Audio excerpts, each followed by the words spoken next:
It's a PG corner. It's a PG corner. It's a PG corner.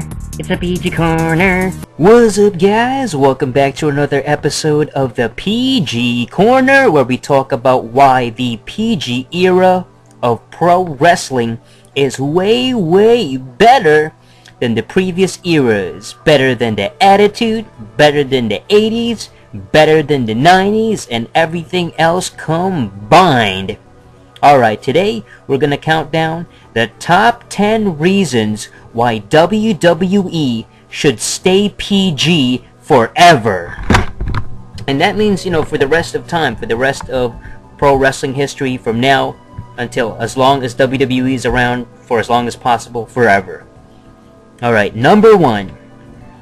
Better matches. Focused on pure wrestling instead of short run-ins, cluster messes, bloody hardcore matches, and this sort of Attitude Era style Crash TV.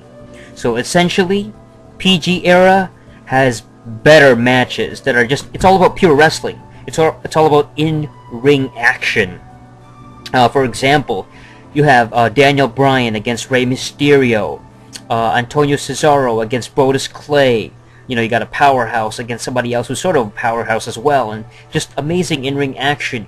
Randy Orton against Alberto Del Rio, just an amazing, incredible series of matches. It's all about pure technical ability, or kind of a powerhouse, whatever type of match, or a high flyer, again with a Daniel Bryan, Rey Mysterio. Different styles, different types of matches, but it's all about the in-ring action. No crazy Attitude Era type of nonsense. Alright, number 2. Better ratings. That's right, the PG era has better ratings compared to past eras because of a more focused and driven fan base that support the company. This allows WWE to hone in on their true fans and deliver programming strictly for them instead of a casual demographic. The Attitude Era had too many bandwagon tourist fans that would stop watching because their friends stopped watching as well. So they were basically just doing what their friends did. They didn't even really like the WWE. It was harder to market characters and products to these poser fans because they do not stay loyal. So essentially, it's a better fan base now because the rating is a lot more focused. It's a lot more, you know who's watching the product, the kind of people that's watching it, and it's the true loyal WWE fans. So it's easier to make storylines and arcs and characters and gimmicks that they would like, that they would enjoy. Number 3. Better champions. That's right, PG era has way better champions. You take a look at Sheamus, The Miz, CM Punk, Big Show, Alberto Del Rio. That's just, a few examples, and these guys are very talented superstars who have more credibility and in-ring ability than past era's champions, such as David Arquette, Kevin Nash, Hulk Hogan. Oh man. And these guys are terrible because they have horrible in-ring work. Okay, they cannot really deliver.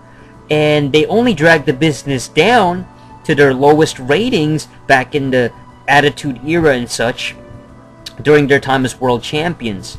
They were never as good as the current stars. They couldn't perform. They had horrible in-ring action, if any, and they were very lazy workers. David Arquette, really? He's a freaking actor. He has no credibility to be in the ring, and he became WCW champion? And this was back in the freaking Attitude Era. I mean, terrible. People thought that was good. Compare him to freaking CM Punk, Sheamus, Alberto Del Rio. I mean, these guys, Dolph Ziggler, who's also a former champion. I mean, come on. Number 4. PG era is family friendly. This means that they are able to separate themselves from the UFC and mixed martial arts. That's right.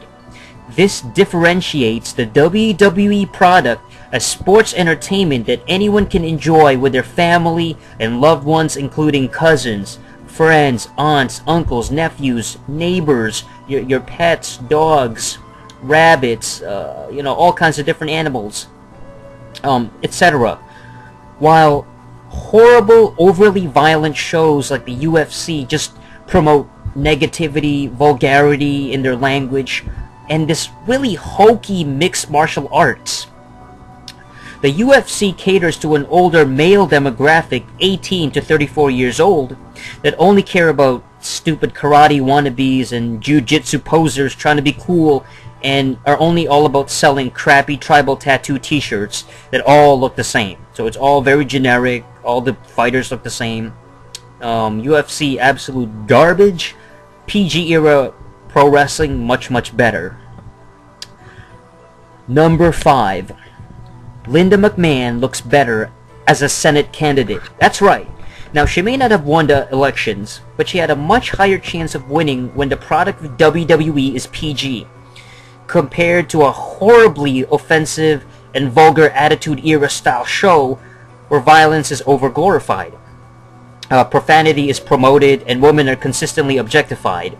That's the Attitude Era. And Linda would have had zero chances, much lower chances of winning any kind of credibility. The fact that if she ran back then in the Attitude Era as a Senate candidate, they would have never even allowed her to run, because the product was completely against her. It was against her morals, and it would have completely destroyed her credibility. Having a PG era product means that perhaps in the future Linda McMahon can run for more Senate seats or other type of political ventures that can help her career. So the PG era is very, very helpful. Number 6. Children are invested upon by WWE as an important fan base, making them the future of wrestling fans. That's right.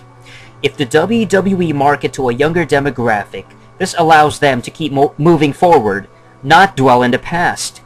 Old bandwagon fans of Attitude in the 80s have already moved on to the UFC and other things, so why keep trying to please them?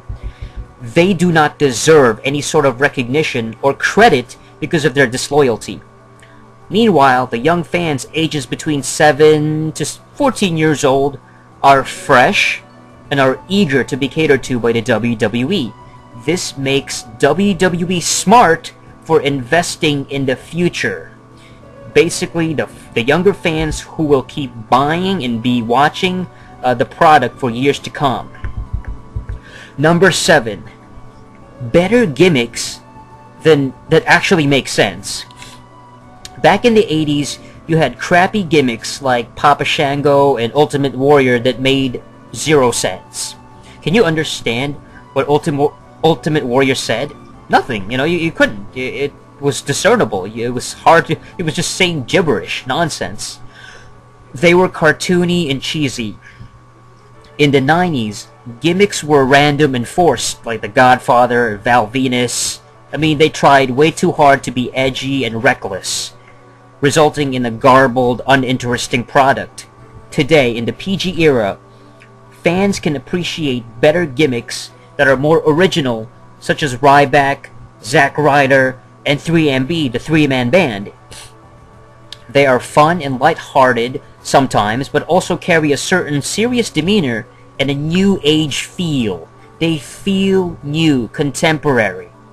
They're catchy, but not forced, which makes them far more entertaining and interesting. Gimmicks are better in the PG era. Number 8. Better tag division. That's right.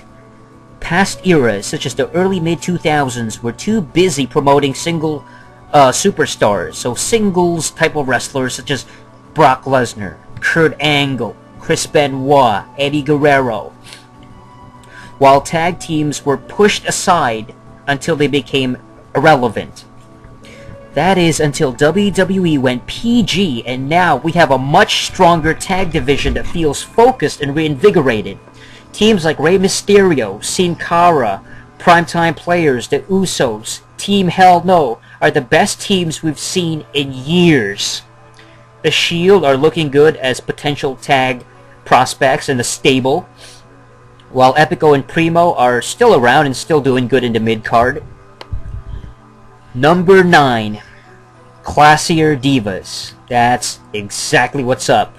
Women, female wrestlers are treated much better in the PG era than Attitude or the 80s. Let me tell you something. Where you are either just cheap eye candy for perverts and sex maniacs, or just a lame, boring valet that is more really annoying than entertaining. You have characters like Miss Elizabeth, Sherry Martel, Sable, Sunny. They could not and cannot compare to the amazing women of today, such as Rosa Mendez, AJ Lee, Caitlyn, who not only can wrestle and perform in the ring, but also pull off a managerial and authoritative type of roles. Needless to say, women's wrestling has never looked so good, thanks to the PG era. Number 10. Past stars are actually accepted and treated with respect by fans during the PG era. Rock was always booed by the crowd during the 90s, Rocky sucks chants and all that stuff. He always lost at WrestleMania, back in the Attitude, to Stone Cold Steve Austin, just completely disrespected, and he left the company because he was so fed up of unappreciative fans. They were always bullying him, mocking him, giving him the middle finger, you sold out, all that stuff. But after The Rock returned, he was welcomed with open arms and won WrestleMania in 2012 against the most humble and biggest superstar of PG era, John Cena. While the Attitude era, the biggest star there, Stone Cold, would never let The Rock win. Brock Lesnar was also welcomed with open arms. He looked good against John Cena. Again, John Cena, the PG era star, when Brock Lesnar returned. So basically, in conclusion, not only is PG era better for the business, but PG era fans are better than Attitude era or 80s or any other type of wrestling fans. Alright, so that's it for this episode of the PG Corner, and why WWE should stay PG forever. So, until next time, PG era rules, everything else drools.